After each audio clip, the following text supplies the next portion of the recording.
Familia, cuando nos ponemos a pensar en el tema de los hijos y en ocasiones esa manera en la que interactuamos con ellos, los empezamos a analizar y decimos, mira, ¿por qué mi hijo tiene estas características? ¿Por qué mi hijo hace eso?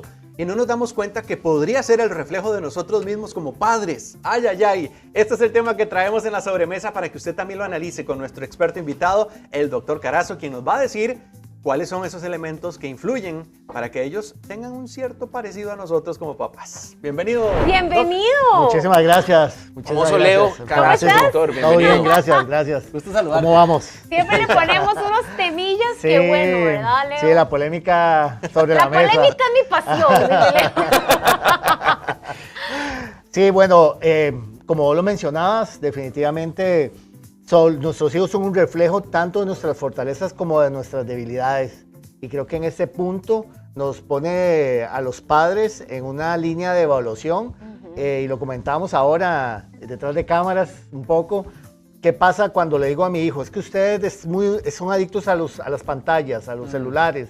Y resulta que el adulto hasta para ir al baño lleva el celular, está en la mesa con el celular, se duerme viendo el celular hasta que la pantalla lo canse para poderse dormir. Entonces, ¿el niño realmente es adicto o está copiando la debilidad del padre con las pantallas? Y es que nos pasa como padres que no nos damos cuenta que nos están mirando. Eso sí. A veces uno dice, pero ¿por qué usted hace eso? Si yo también, ¿verdad? Lo hago. Ajá. Pero si yo nunca se lo enseñé. Pero es que nos están viendo y no nos dimos cuenta. ¿Le ha pasado, Dani? Sí, claro. Sí, De sí, repente que hay comportamientos que usted usted dice, dice, pero, uy, ese un soy momento, yo. Un momento. ¿Cuándo fuiste a mis clases que yo nunca te di? ¿Cuál de tus peques sentís que se parece más? ¿En lo bueno o en lo malo? En lo terco. Bueno, siempre nuestros hijos son diferentes, todos. Ajá, Todos van a ser diferentes, pero van a haber características como que se destaquen más en uno que en otro. Dependiendo un poco quizás de la relación que tiene uno con ellos o lo que ellos admiren de uno. Totalmente. Siempre hay cosas que los identifican más con el papá o con la mamá y ahí es donde hay cercanía o proximidad. Sí, en cosas en común, podríamos decir. Doc, que decía que es interesante ver porque en ocasiones no nos agrada lo que vemos y no nos damos cuenta de que nosotros nos estamos viendo así. Por esa interacción silenciosa, podríamos decir, de nuestros hijos al estar analizándonos como modelo. Sí, un buen punto de evaluación es cuando lo hacen y nosotros vamos manejando. Y tal vez ellos los venimos regañando porque tal vez se pelearon con alguien en la escuela o en el kinder y usted tiene que aprender a compartir, a tener paciencia, a hacer caso en la fila. Y cuando me ve, me estoy metiendo a la fuerza en otro carril o me estoy peleando con otro conductor o estoy tratando mal a la persona que va en el otro vehículo y él o ella me está observando como si hubiera una cámara grabando toda acción, ¿verdad? Que es lo que va y replica al centro educativo. Claro. Es muy interesante porque también esto como que te confronta como papá o como mamá, ¿verdad? Y te dice, ok, ¿cómo me estoy viendo yo ante los ojos de otra persona? Porque nuestros hijos no tienen otro elemento más que imitar que el de uno. Y uno cuando se da cuenta de esas características que no son como las que uno quisiera verse, empieza uno a analizarse también qué está pasando. Sí, es muy importante tomar esa conciencia porque muchos padres dicen, bueno, no, es que yo era así de pequeñito y véame ahora, todo bien. Pero si lo siguiéramos diariamente, podríamos ver que no todo está bien, La ¿verdad? trazabilidad. Yo sobreviví, él va a sobrevivir, ¿verdad? Sí, claro. No, y es interesante porque ahora los desafíos son tan diferentes que decíamos en uno de los programas, antes nuestros papás o nuestros abuelos no tenían las herramientas que tenemos hoy nosotros. Entonces creo que también esto nos permite aplicar y cambiar un poco ese modelo que traíamos. Sí. Creo que cuando cambiamos ese patrón y podemos restablecer uno nuevo, siempre tiene que haber una introspección primero como adulto. ¿Qué es lo que quiero modelar? ¿Qué es lo que quiero mostrar? ¿Qué es lo que quiero enseñar a mi hijo, que es el que va a seguir en teoría mis pasos o me está viendo diariamente, ¿verdad? Claro. ¿Cómo está mi tolerancia a la frustración? ¿Cómo está mi paciencia? Pero si pierdo las llaves del carro y ya voy tarde y empiezo a decir malas palabras, ¿cómo voy a llamarle la atención, verdad? ¿Viste? Si ¿Viste? Fue una casualidad, ¿verdad? Qué casualidad. Qué casualidad. Es que yo decía en los titulares ahora, doctor, que usamos mucho lo tico, el hijo de tigre sale pintado, ¿verdad? Ajá. Y a veces, si lo analizamos más a fondo, pues puede ser muy cierto, ¿verdad? ¿Qué nos recomendás a los papás que están viendo ahorita, por ejemplo, o a Dani, que ahorita ponía el ejemplo, y a los papás en general, cuando ven que esa acción es algo muy similar a lo que yo estoy haciendo, detenerme, corregirlo o qué, internamente. Sí, creo que lo importante es poderlo conversar con otro adulto que me pueda hacer una devolución. Es claro y evidente que no es el hijo el que evalúa al padre, ¿verdad? Ok. O sea, ese análisis no viene de abajo hacia arriba, ¿verdad? Tiene que venir con un igual, ¿verdad? Con una persona igual, donde podamos conversar un poco, en donde me pueda señalar algunas debilidades y también las fortalezas, porque también tengo que repetir lo que hago bien, ¿verdad? Tal vez soy muy buena persona, siempre dono comida, estoy ayudando a las personas a mi alrededor. Entonces, ese altruismo se lo puedo enseñar y modelar Claro. a mis hijos o a mis hijas. Entonces, también las personas a mi alrededor me pueden decir, yo hizo como que a veces alzar la voz. Entonces, sin darse cuenta, se ha vuelto un lenguaje en la casa que se normaliza, que el papá en algún momento o la mamá levanta la voz. Entonces, podría empezar a regular y a cambiar eso en mi forma de ser. Doc, perdona, en este tema me llama la atención eso que estás diciendo, porque podría en algún momento nuestros hijos utilizar eso como manipulación para que podamos cumplir sus deseos, porque en ocasiones pueden decir, es que yo soy así porque usted es así, Ajá. papi o mami. Sí, aquí hay un punto muy importante, ¿verdad? Tenemos que tener mucho cuidado donde la norma cubre toda la casa y cuando son acciones exclusivas de papá, por ejemplo, o de mamá. No sé, si en un día usted se levantó en las 11 de la noche y tiene hambre y se comió un pedazo de pizza o comió helados o algo, el hijo no puede hacer eso, ¿verdad? Porque hay una regla que sobrepasa, digamos, las responsabilidades y los incentivos que tiene el adulto como tal, ¿verdad? Que el niño no alcanza todavía, o el adolescente no alcanza todavía. Es que usted viene tarde. Bueno, si andaba trabajando, Ajá. entonces por eso viene tarde. O es que usted siempre come tarde, porque vengo del trabajo y de esa hora es a la que puedo cenar. Entonces, él no puede hacer esa evaluación, por lo tanto, no puede usar esos factores en contra de nosotros o para manipular la acción. Claro, ¿verdad? Leo. y es delicado, ¿verdad? Claro, Ah, ¿qué sí. pasa, por ejemplo? A ver, estamos hablando del ejemplo, digamos, como ideal papá y mamá, ¿verdad? Ajá. Que el niño ve comportamiento de papá y mamá. Pero ¿qué pasa con las familias reconstruidas? Donde es un papá, una madrastra, una mamá y un padrastro. Está viendo 4 figuras diferentes en las que para el niño pues las 4 son de autoridad. Ajá. ¿Y cómo hace como para ver de aquí, de allá? O sea, Sí, ¿qué digamos, pasa con eso? la fusión de sus sistemas conlleva un equilibrio que es un constante. Y tal vez quienes deben de pautar la línea inicial son, digamos, los Papá y papá mamá. y mamá, ¿verdad? Sus parejas se adaptan y acompañan y fortalecen esa línea de trabajo. Ajá. El tema es cuando el papá o la mamá no son constantes, ¿verdad? Que era lo que hablábamos hace un momento. Uno lo marca bien. Ajá, si comemos en la mesa no se ve televisión o no se usan pantallas, pero ahí está el partido, ¿verdad? Claro. De fútbol, entonces el papá está viendo el partido mientras come en la mesa. Entonces ahí descoloca toda la línea de orden que traíamos. por Y supuesto. todos tienen que seguir la misma regla. Todos deben de parejo. seguir la misma regla. Ahora, pueden haber reglas diferentes, pero respetar los escenarios también. Totalmente, totalmente. Por ejemplo, piensen en una actividad en la casa donde usted quiere que el hijo se vista de una forma porque hay un código de vestimenta, pero le puedo decir, después de que ya estemos más avanzados, te puedes ir a cambiar y poner las Ajá. tenis y poner la pantaloneta que querías, pero más adelante, como cuando en la boda, la novia se cambia los zapatos y después de Ajá. tenis anda descalza, ¿verdad? Claro. Entonces hay esas modificaciones o las personas se quitan la corbata. En esas modificaciones podemos tener esas excepciones, por supuesto. Qué curioso, porque yo creo que, bueno, todos tenemos el gran desafío, pero también los hijos creo que tienen un punto de inspiración. Puede ser hasta abuelito, abuelita, puede ser tío, tía, y de alguna manera eso se convierte en su modelo a seguir, ¿verdad? En estos temas de qué tanto reflejan los chicos a las figuras de autoridad o a las figuras que son importantes para ellos.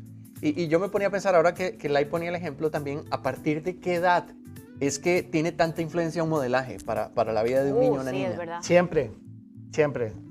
Desde que el niño o la niña nace, siempre es ese punto de referencia. En la terapia sistémica, que es lo que evalúa todo lo que tiene la familia y sus sistemas y los subsistemas, se le denomina una lealtad a esas figuras. Entonces, por ejemplo, mi abuelito siempre le gustó el café. Yo tengo una cafetería, ¿verdad? Y se llama Don Juan, como mi abuelito. ¿Ok? Entonces, esa lealtad que hace es evidente de digamos, de esa admiración, ¿verdad? De ese modelo que tú y tal vez la persona omitió su propio deseo por seguir esa lealtad. Y tal vez le gusta el café, pero no era para tener una cafetería. No era para tanto. No era para por supuesto. Doctor, ¿qué pasa si mi hijo se acerca y me dice, no, es que usted lo hace, porque yo tengo que seguir su patrón o su regla? Tal vez cuando hago la corrección, por ejemplo, digamos en la utilización del celular, no puedes utilizarlo, pero usted también lo hace. Cuando recibo ese señalamiento, ¿verdad? Donde me señala con respecto a eso, yo tengo que decir, bueno, yo soy el papá y tengo que trabajar y lo que estoy atendiendo es un tema de trabajo, ¿verdad? También se merece una explicación, pero también hay que explicar el orden de cómo funciona la casa. Yo necesito hacer esto para que tengamos esto y necesito hacer esto para gozar de esto. Lo que tengo que preguntarme es, en mis debilidades, ¿qué estoy transmitiendo que está lastimando al chico o a la chica que sale a su centro educativo, su área social y lastima a otros? Entonces, si yo tengo poca tolerancia a la frustración, siempre voy a estar gritando, peleándome, enojando. Cuando él vaya a tratar de resolver un conflicto, lo va a hacer exactamente igual como yo lo hago. Qué fuerte eso, porque hoy vivimos en una sociedad que, vamos a ver, como que delega responsabilidades. Entonces, si hay comportamientos de ellos, debe ser culpa del docente que no lo está atendiendo bien en clase. O el docente dice, no, es que son los papás. Y todo el mundo se pasa la papa caliente a ver quién tiene la responsabilidad, pero el chico o la chica está tomando algún patrón a seguir. Totalmente. ¿Qué podría, por ejemplo, en este caso, influir, aparte de la figura paterna o materna, para que un chico también tenga ciertos comportamientos? Bueno, generalmente muchos tienen factores de personalidad que son muy líderes también, otros son seguidores. Es ambivalente, digamos, no hay en las primeras edades tempranas o en la preadolescencia no hay algo tan definido. Lo que pasa es que ve que la persona al hacerlo tiene un beneficio, gana algo. Entonces se metió a la fuerza, pero le dieron campo. O se fue por el área por donde va el bus, entonces tiene campo. Entonces cuando la profesora dice, hagan fila, va y se pone de primero. Ya había alguien de primero, pero es la persona que se adelantó en la fila del banco, por decirlo de alguna manera, o se coló, decimos, ¿verdad? Manejando. Entonces dice, yo voy por aquí, se va por el espaldón y cuando ya veo, vea, aquí hay campo y se metió. O sea, se adelantó a todos los que estaban atrás. Y el chico lo hace en su fila para ir al comedor o a las bucetas y le llaman la atención. Y está mal. Y está mal en él. Pero ¿qué ha venido aprendiendo cada vez que lo llevan al centro educativo? De que papá va a 1000 por hora, corriendo. Hay una forma de revertir eso, porque yo creo que esto habla mucho de los valores, de los principios, de lo que forma el carácter de una persona. ¿Se puede revertir de alguna manera? Era muy unido a la pregunta que vos me hacías, esa que estás diciendo. Definitivamente la persona tiene que primero tomar conciencia y luego empezar un proceso donde voy haciendo cambios de pequeños a más. Por ejemplo, si soy muy desordenado en mi área de trabajo y eso lo replico en mi cuarto y mi hijo lo está viendo. Entonces tengo que empezar a ordenar ciertos espacios, porque no los puedo ordenar todos, porque es una costumbre que no tengo. Entonces, si voy ordenando, ya hay personas que por su trabajo, su carro parece un closet. Entonces, se cambian, pintura, hay de todo ahí en ya el lugar. conoces el de Ivy. The right is right. ¡Están hablando de mí! No lo vuelvo a llevar, yo Definitivamente, ya. Qué mal, ¿verdad? Definitivamente, ¿verdad? Entonces, justamente podría ir transfiriendo el orden a espacios más en común con mis hijos, donde ellos puedan ver que hay un cambio. Y a través de ese modelamiento, ya hablar con mayor propiedad cuando pido orden en el cuarto. Que primero evidencia y después discurso. Siempre, siempre. La acción, antes de las palabras, siempre va a decir más. Ahora, hay que tener humildad, o sea, uno como papá y mamá y decir, sí, es verdad, porque muchas veces uno se puede cerrar y decir, nada que ver, no confundas peras con papayas, nada que ver. O sea, sí, es realmente cierto. uno tiene que decir, Tienes toda la razón. no, sí, la O la verdad. mezcla entre los papás, que le dicen, no, se parece el papá. No, es que no, la verdad eso no es lo aprendió culpa de de mí, ella. lo aprendió de ella. Ajá, es correcto. cierto. Sí, Ay. o culpan al centro educativo. Sí, lo que Eso hablábamos, decías. delegar Aquí no pasó responsabilidad. y pasa ya, pero lo lleva al partido a ver el fútbol y el papá dice Es cierto. 50 malas palabras en los primeros 15 minutos, ¿verdad? O la mamá, o la familia, voy con la familia y estoy en el partido y todos gritan y al árbitro le dicen X cosa y luego el chico llega y está jugando fútbol en el centro educativo y lo primero que va a decir es una mala palabra. Claro. Ahora, también hay un tema que llama la atención porque la nueva generación, yo lo he notado, ya no respeta tanto la autoridad como uno antes. Y quizás mucho de eso se deba a la incongruencia de nuestras acciones, porque ya perdimos credibilidad ante ellos. Y esto nos invita a todos, obviamente, a que lo que decimos, pues lo vivamos, para que logremos por lo menos tener ese espacio de confianza entre quienes nos siguen, ¿verdad? A los que tenemos a cargo. ¿verdad? Sí, claro. Y esto creo que es muy, muy complejo porque en ocasiones, por eso te preguntaba si podemos revertir algo, porque en este proceso no es ni la culpa, pero requiere un poco de humildad también, Ajá. sino de esa Bueno, conciencia mucha. de empezar a hacer cambio y también cosas que nosotros tenemos inconclusas. Por eso hablaban ahora de cerrar ciclos, porque creo que también mucho ese niño o esa niña que está ahí en un adulto tiene cosas por trabajar y que lo que está es viviendo simplemente a partir de eso que quedó y que marcó su vida. Sí, yo creo que ese punto es súper delicado. El niño o la niña interior siempre tiene heridas de abandono, de rechazo, ¿verdad? Y durante ese proceso se ha tenido que ir construyendo como un adulto. Por supuesto que va a tener momentos donde no logró alcanzar o enseñar algo. Pero también es una responsabilidad de nosotros ahora como adultos llevar ese niño, esa niña interna a un crecimiento mayor y a una sanación en todas sus áreas, por supuesto. Ahora, doctor, es que es interesante este tema, que es todo un debate, el de si lo educan en la casa o lo educan en el centro educativo. Pero puede ser que yo de pronto sienta que mira, no tienen una maña ni de la mamá ni del papá, viene de afuera.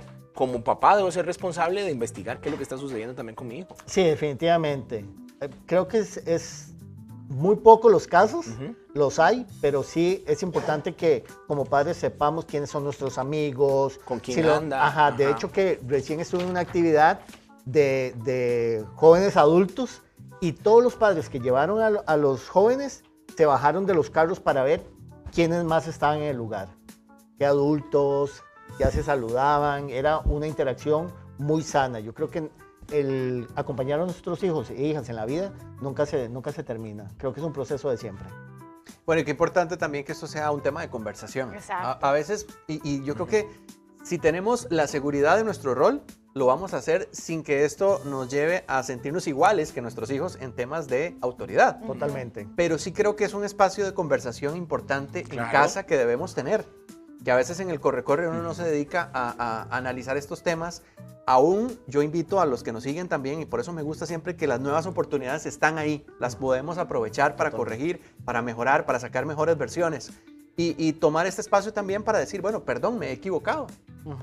Lo hice mal, es cierto, pero vamos a empezar a trabajar en esto y que sea evidente. Creo que este es el esfuerzo que vale la pena que con un tema tan valioso como este podamos todos considerar, ¿verdad?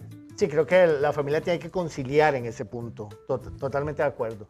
Y así como vos lo decías, hay papás que a veces les da miedo corregir y creo que lo que hay que eliminar es la culpa. Creo que el padre carga mucha culpa y eso le impide hacer una corrección totalmente sana, positiva y al mismo tiempo que tenga una corrección estricta, ¿verdad? No refiriéndome a golpear, pero sí a mantenerse firmes. En decisiones. Que sus no sean no y que sus sí sean Claro. sí. Pero no podemos seguir con esa ambivalencia. Y la culpa es un mal consejero en ese Claro, tema. bueno, les deseamos a todos los que somos papás Ajá. una tarea que es constante. Porque no acaba. No acaba, No cada acaba. etapa es diferente, cada niño es diferente, eso lo hablábamos ahora. Y ese de que cuando crecen es más fácil. No, jamás. Es mentira. Se va elevando el nivel. Sí, se va a elevar del Pero nivel. creo Un que- jueguito Mario Bros. ¿verdad? Pero creo que nos deja de verdad este deseo de que podamos hacerlo bien. Yo creo que se puede. Bien, bien, bien. Bien, que de hecho nos vas a contar ahora sobre eso. Pero Doc, de verdad, muchas gracias. No, a ustedes, Gracias, Leo, definitivamente. ¿verdad? Gracias por todo. Nos vemos pronto. Un placer, doctor. Gracias. Encantado. Para aquel papá o mamá que quiera recibir Sí. tu consejo, ¿dónde te consiguen? 2297-6300. Ahí los atendemos con todo gusto. Muchas gracias, Doc. Gracias, Leo. Gracias.